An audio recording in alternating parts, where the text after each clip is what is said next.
మేమైతే సలిపిండి చేస్తున్నాను. ఇప్పుడు బెల్లం అంతా ఇట్లా నలుగుట్టేసి సబ్బులకి వేస్తున్నా. పాక పడుతున్నా. ఇప్పుడు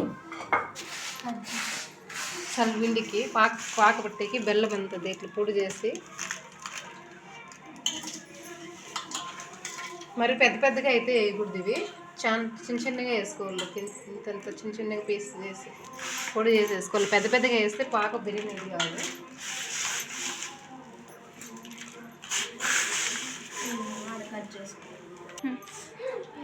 ఇవి బియ్యం పిండి నానబెట్టి కొట్టించుకోవచ్చు. సలిపిండికి అయితే ఇవి 2 సేర్లు ఉంటుంది. 2 సేర్లు బియ్యం వేస్తుంటే 2 సేర్ల బియ్యంకి 2 కేజీలు వేస్తున్నాను. కొంచెం తక్కువ 1.25 కేజీ బెల్లం వేస్తున్నాను. మీకు స్వీట్ ఎక్కువ కావాలనుకుంటే ఎక్కువ కొంచెం 2 కేజీలు వేసుకోవచ్చు. నేను కొంచెం తక్కువ కాబట్టి 1.25 కేజీ వేస్తున్నాను.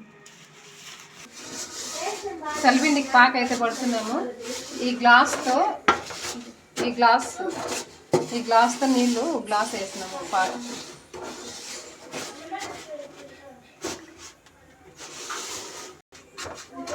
ఇవి కలిపిడుతూనే ఉండాలి, లేదంటే అడుగు మాడిపోతుంది. బాగా కరిగేంత వరకు కలిపిడుతూనే ఉండాలి. మనం సంకట అయితే బాగా నీట్గా వస్తుంది పాకు. అందుకే దాన్ని బెల్లం ఒంట్లు అంతా కరిగిపోయేంత వరకు కలిపిడుతూనే ఉండాలి. మనం వదిలేసినాం అనుకో అడుగు అంటేస్తుంది. ఒంట్లు కరువు బిరిన అడుగు అంటేస్తుంది, మాడిపోతుంది పాకు.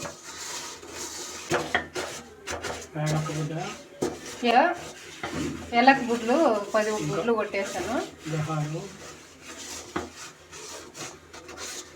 ఏలక గుడ్డ కొంచెం గసాలు శనగిందులు కొన్ని కొట్టి పాకలోకి వేస్తాను.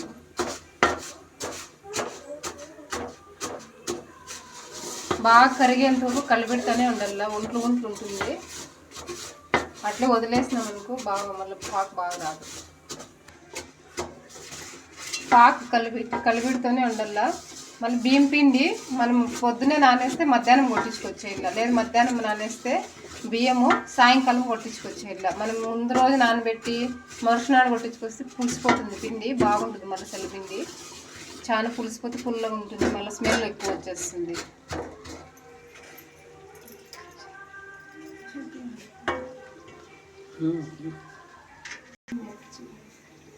అయిందా లేదా అనేది తెలుసుకోవాలంటే ఒక ప్లేట్లోకి నీళ్ళు వేసి మనం దాన్ని ఉచ్చూరు వేసినాం అనుకో పాకు 10 గుంటకు వచ్చిందంటే మనకి పాకు రెడీ అయింది లెక్క. 10 గుంటకు రాలేదు, నీరు అయిపోయింది అంటే పాకు సరిగా వచ్చింది లేదు లెక్క. అంతవరకు మనం పెట్టాలి. గుంటకు వస్తే అప్పుడు పాకు రెడీ అయిపోయింది లెక్క.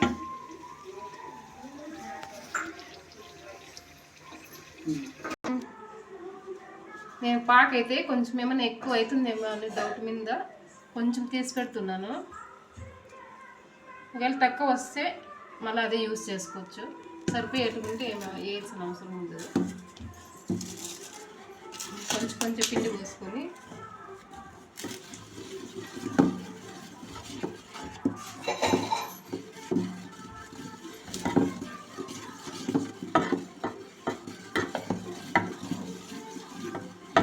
పోసుకొని ఒంట్లు లేకుండా బాగా కెలుపుతూనే ఉండాలి.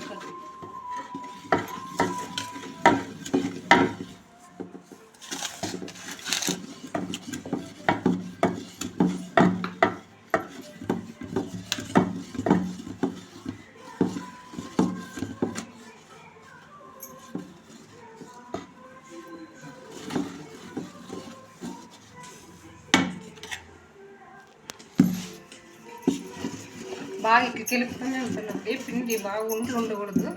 చలిపిండికి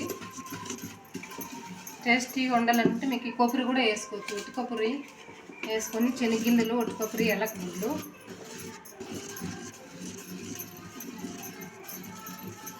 తినేకి బాగుంటుంది. సరిగ్గా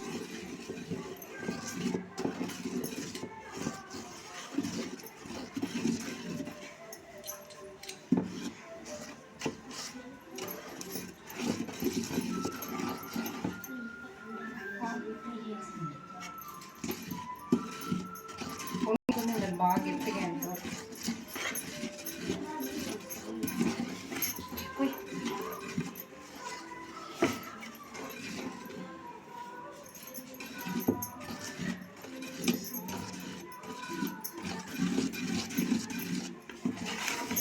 ఇప్పుడైతే వేడిగా ఉంది. కెలికేసి అయితే ఉండలేదు. దీనికి తొందరగా తెచ్చాను.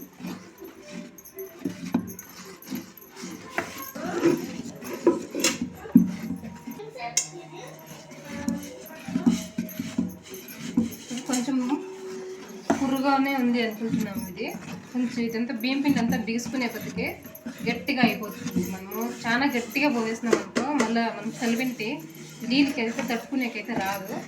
కొంచెం కురుకురుగానే ఉండాలి, కనుగ్గానే ఉంటే బాగుంటుంది. కొంచెం బాగా కెలికేసి కొంచెంసేపు అట్లే పెట్టేస్తే బిగుసుకునేస్తుంది. బియ్యం పిండి కదా గట్టిగా అయిపోతుంది. మరి గట్టిగా వేసినా కూడా నీళ్ళకి అయితే రాదు, మళ్ళీ అది కట్టేకి కూడా కాదు.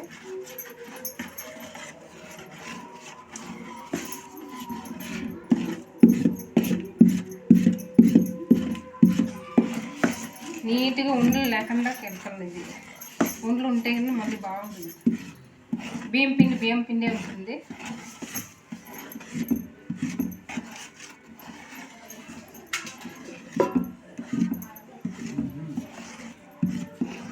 ఒక 5 నిమిషాలు ఆరిన తర్వాత మళ్ళీ దీన్ని ఎంత ఆరిపోయిన ఇంకా బాగా ఎట్లయిందో లేదనేది మళ్ళీ పార్ట్ 2లో పెడతాను. ఇప్పుడైతే కొంతసేపు ఆరిని వెళ్ళదు.